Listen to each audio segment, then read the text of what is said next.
এটি শাহজালালের মাজার, যেটি সিলেট শহরের একদম কেন্দ্রে অবস্থিত। হযরত শাহজালাল রাদিয়াল্লাহু আনহু বাংলায় এসেছিল 360 আউলিয়া নিয়ে ইসলাম প্রচারের জন্য। তার মৃত্যুর পর তার স্মরণে এখানে দরগা প্রতিষ্ঠিত হয়।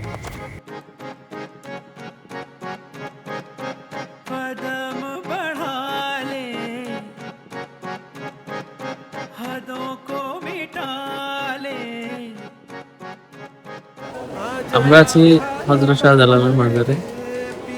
এখানে কবুতরের জন্য আমরা কিছু খাবার কিনেছি, খাবারগুলো একটু দেখো। যে এখানে কবুতরের জন্য ভুট্টা আর ধান। এই জালালি কবুতরগুলার সম্পর্কে কিছু ইন্টারেস্টিং তথ্য আছে।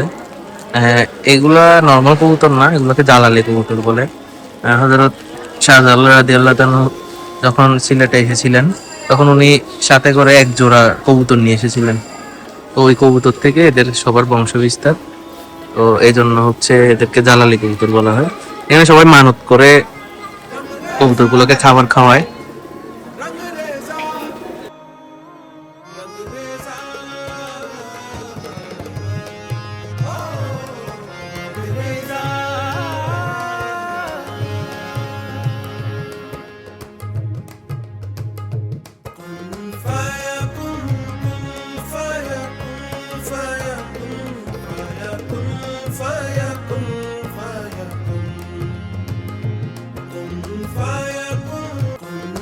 দরগার ভিতরে এই পুকুরটাতে অনেক গজার মাছ আছে। বলা হয় শাহজালাল রাদিয়াল্লাহু আনহু আসার সময় গজার মাছ সাথে নিয়ে এসেছিলেন। অনেকেই মানত করে এই গজার মাছকে ছোট মাছ খাওয়ায়। আমরা 20 টাকা দিয়ে অল্প মাছ কিনে এই মাছগুলোকে খাইয়েছি অনেকক্ষণ।